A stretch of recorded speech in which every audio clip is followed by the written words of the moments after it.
Although February 2015 might fit perfectly on the page, every year it's the runt of the monthly litter. This deficit of days, this calendar craziness, this oddity of the annum, like so much of modern culture, is the Romans' fault. Here's the crazy story of why February has 28 days, except when it doesn't.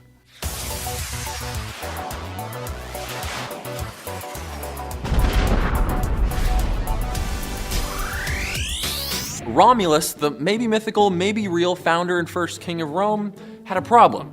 With an increasing number of festivals, feasts, military ceremonies, and religious celebrations to keep track of, Romans needed a calendar to organize all of them. Ancient astronomers already had accurate calculations for the time between two solar equinoxes or solstices, but nature had given people a nice, easy pie chart in the sky to track the passage of time. So early Rome, like many other cultures, worked off a lunar calendar. The calendar of the Romulan Republic had 10 months of either 30 or 31 days, beginning in March and ending in December. And we can still see traces of that calendar today. Problem was, that year was a few days short of 4 seasons. Romans were too busy not dying during winter to count those 61 and a quarter extra days. They just start the next year on the new moon before the spring equinox. It's actually not a bad system, as long as you don't have to figure out what day it is between December and March. So the second king of Rome, Numa Pompilius, tried something else. Even numbers were bad luck in ancient Rome, so Numa started by removing a day from all the even-numbered months. And being loony for Luna, Numa wanted his calendar to cover 12 cycles of the moon. But that would have been an even number, so he rounded his year up to 355. Numa split the remaining days into 2 months and tacked them on to the end of the year. That's how February got 28 days. Yes, it's an even number, but since the month was dedicated to spiritual purification, Romans let that one slide. But as powerful as Rome may have been, they couldn't change the rules of the universe, and neither of these calendars add up to anywhere close to the time it takes us to orbit the sun. After a few years, the seasons are out of whack with the months, dogs and cats living together, mass hysteria. I already used that joke.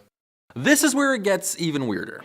See, February was actually split in 2 parts, the first 23 days and the rest.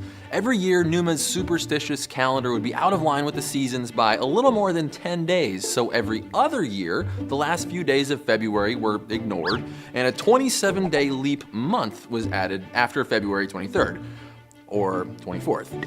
This way, every 4 years would average out to 366 and a quarter days, which is still too many days, but we're getting there. Confused? You should be. Numa.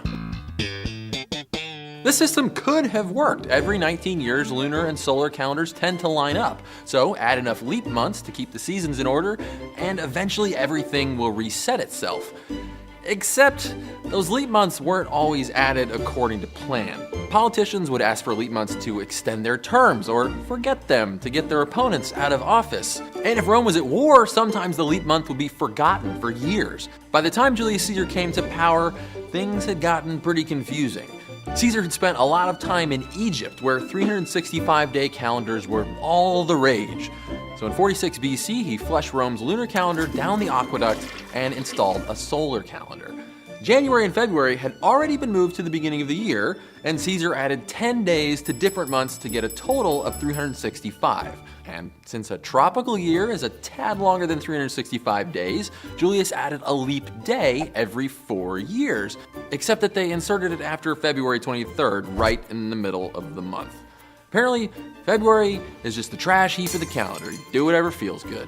For all their work to reform the calendar and other stuff they did, the 7th and 8th months of the year were renamed for Julius and his successor, Augustus Caesar, despite the fact that Pope Gregory would have to adjust it again in 1500 years. But that's a story for a different day, or month. I don't even know anymore. Stay curious. Thankfully, we have vaccines, which are made of tiny pieces or weakened versions of viruses or bacteria. They let our immune system see what the bad guys look like and recruit those all-important memory cells before we ever have to actually see the real enemy.